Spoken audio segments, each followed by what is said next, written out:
What's up, in this Louis Savage Legacy Media? It's your man, Kasper Asgreen. Audio should be good. I'm not even going to mess with it. Audio should be good. Yeah, there we go. Audio is good. I'm going to leave it at that. I usually mic up. I can't be bothered with micing up because it's coming through clearly. So today, ooh, my word, today was simply unexpected. Just totally amazing. What happened today, I don't think anybody saw coming what happened today. We had two races today. One was a little bit more predictable. The ladies' race, Marlen Reusser, I sort of saw what she was going to be able to do today. And she did that. She carried it out.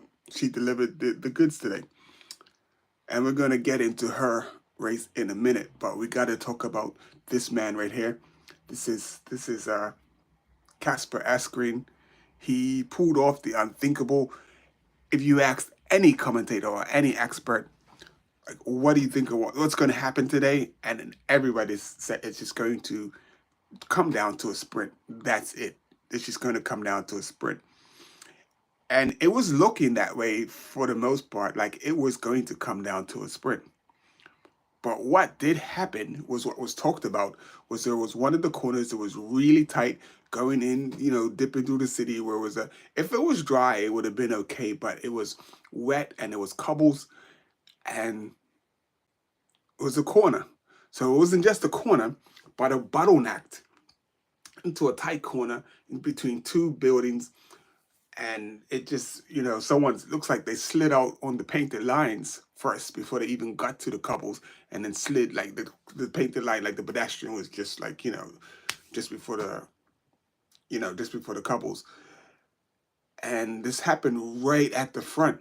So usually at the front, those guys are going to probably be going the fastest, and the guys near the, further back are going to slow down because the guys up front slow down first. But these guys went through their hot. Vismalisa was pushing it. They took the best line. And what happens is you usually have somebody who's not following everyone else. And they decide they're going to turn in a little bit more or just take a slightly different line. Because I remember when I used to race that.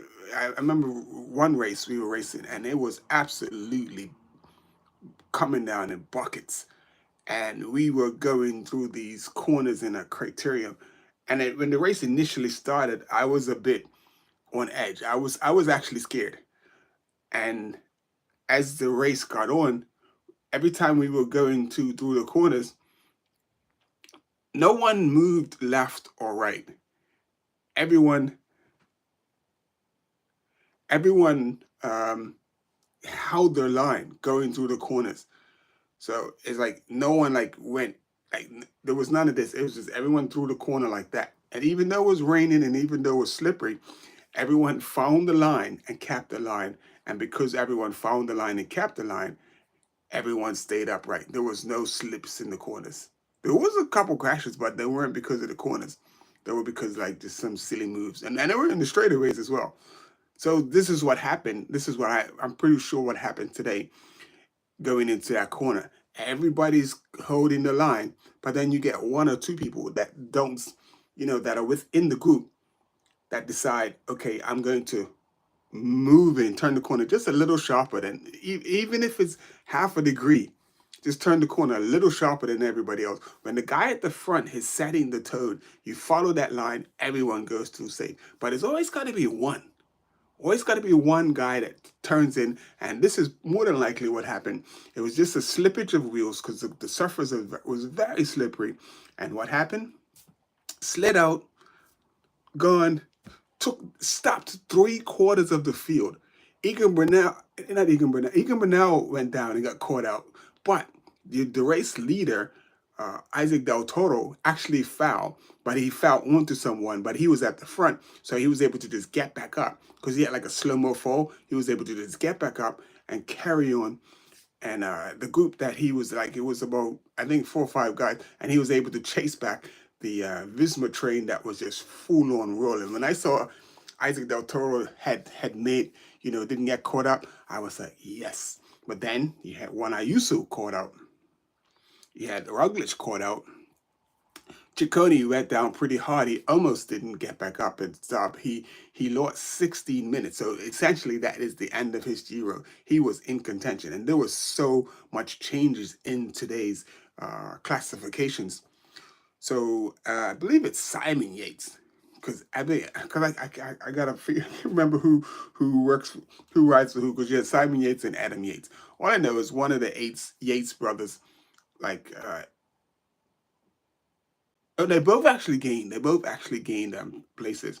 Because one Yates, the UAE Yates brother, he's in 12th place, I believe. And then the UAE, I mean, the Visma Lisa Yates brother is now in 2nd place.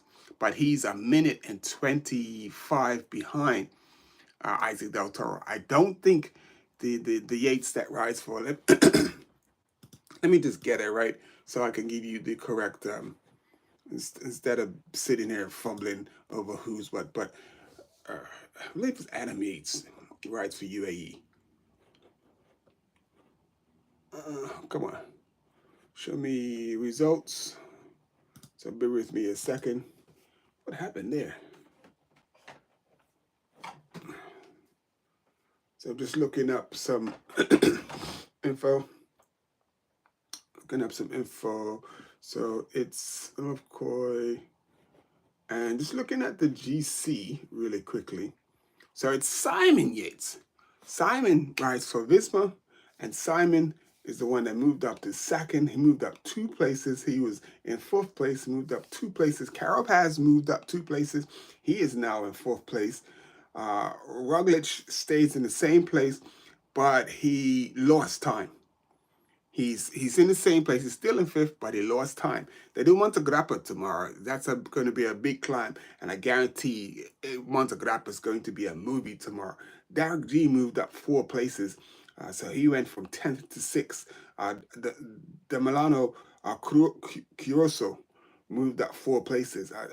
Antonio Tiberi moved down 5 places, so he's in 8th place. He was 3rd, so he was in a GC spot. He's now 3 minutes behind, and that's a big axe if he could get to. Egan Bernal stayed in 9th place, but he did lose time.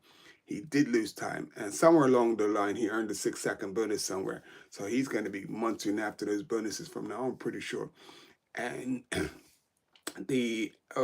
Adam Yates was actually in 12th place, and he dropped down to 15th place. So that's like UAE still have a good contention of riders. So they got UAE has 1st, 3rd, and who's that?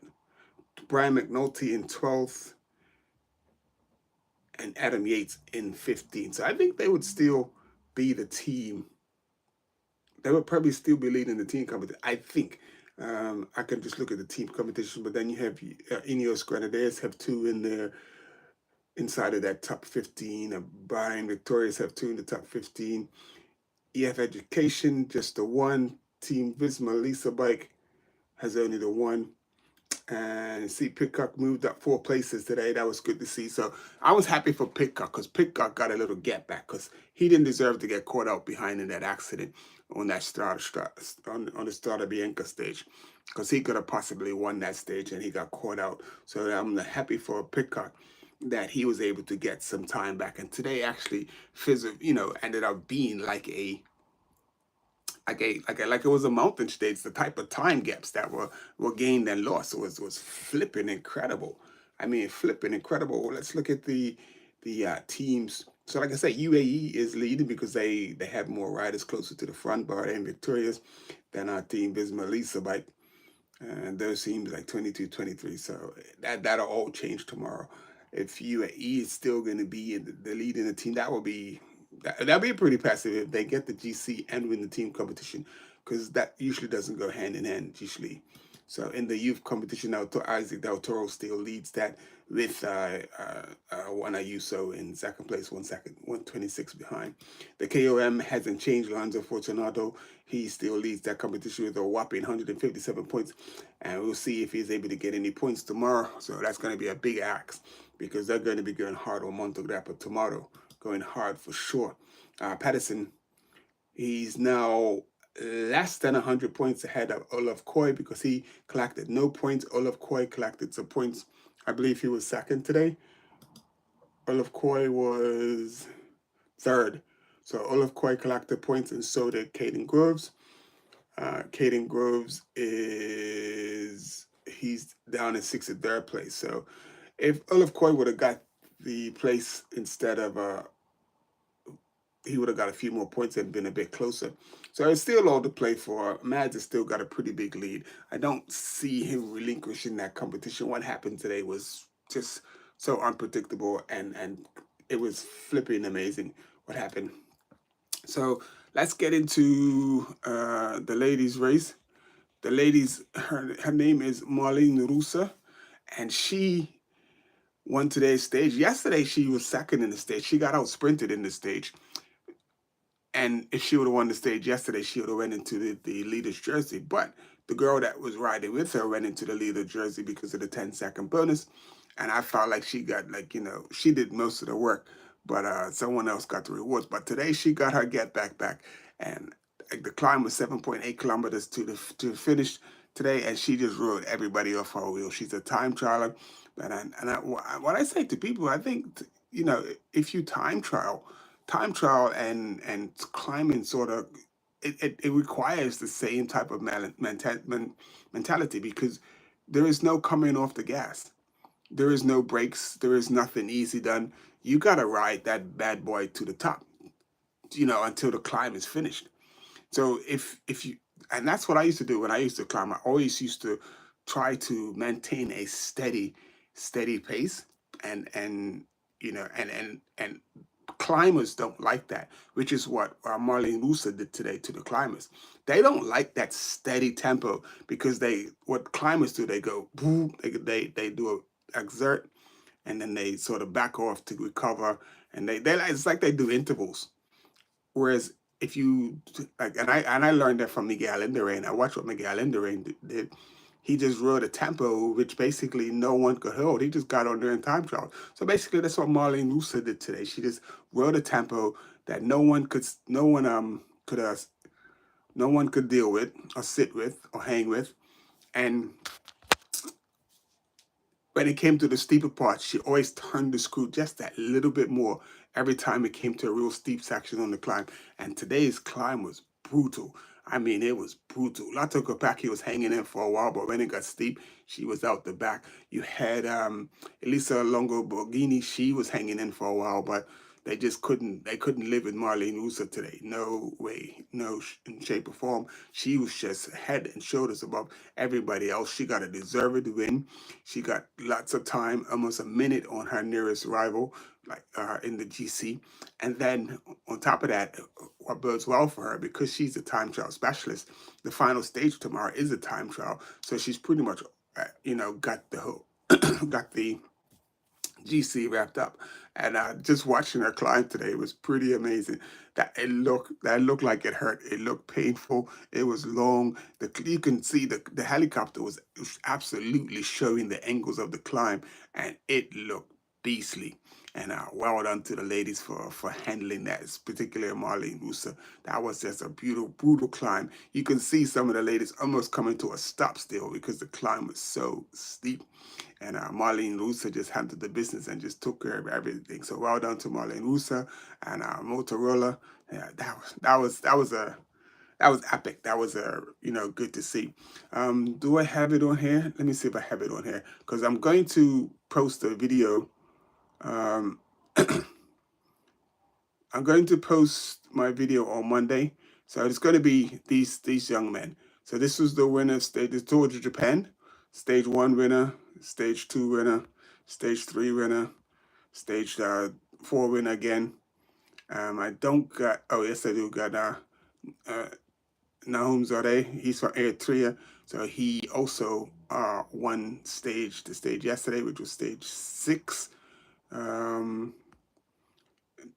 This guy was the winner of Stage 5, and there's one more Stage 2. So once I have all of the stages, because I only found like where to get the information for the stages, back. So then I'm gonna post the tour of Japan. It's the tour of Japan. I'll be posting that video on Monday night. So make sure you just tune in, or just make sure turn on your notifications so you know when I'm gonna post this, and then you can see and hear how Narim Sare won his I believe it's his first stage race win.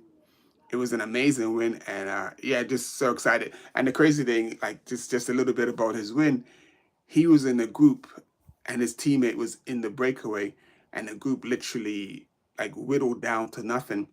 And then it was just like his teammate up front, and he like just bridged over to his teammate. And at first I was wondering why he just doesn't like go solo and just take the win.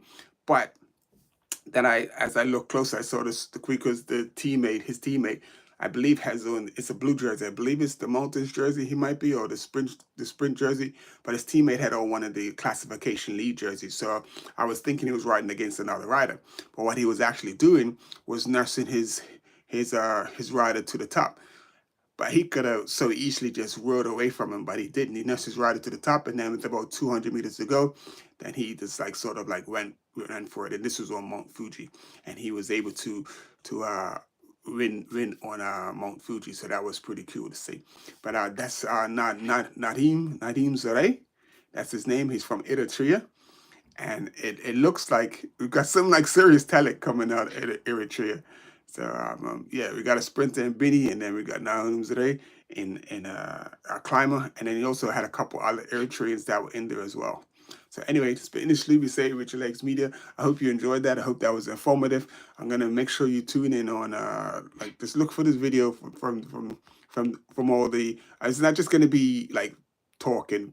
It'll be pictures and video, and you can see the finishes and see a little bit of Japan. It's really interesting to see the course and the roads and everything in Japan. Really cool to see. But anyway, it's well done to Kasper Asgreen taking stage 14, a hectic stage 14. So much happened today. I mean, so much happened today. You could not have scripted that or planned that for anything in the world. I mean, there are these things every day where you get to pick who your favorite riders are going to be, and no one, I don't think anybody got today's picks of who was gonna. So I think second and third was like you had Olaf Koy, and then you had Caden Groves.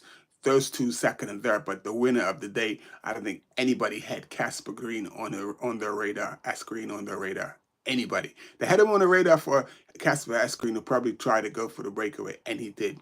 And they, everyone was expecting that, okay, yeah, they're going to go for the breakaway, but the breakaway is going to get caught because it's a sprinter's day. But no one, I guarantee you, no one had Kasper Asgreen down to win today's stage. Anyway, this has been Luby. Save your legs media. I appreciate you for tuning on, and I appreciate you even more if you hit the like button. So I'm just gonna leave it at that. I'm just gonna keep asking people to hit the like button, and yeah. Alrighty, I'm out. We will see you tomorrow after stage 15, Monte Grappa. So that's gonna be a big one. That's gonna be tough. Let's see what happens. See if Isaac Del Toro can still be in pink after tomorrow. I think he will. But well, let's see. Let's wait and see. But I think he will. He's looking ever so much like, he's the business. Anyway, there's a couple of things that someone talked about that what UAE was doing, and we could talk about that tomorrow. All right, see ya. Thanks for tuning in.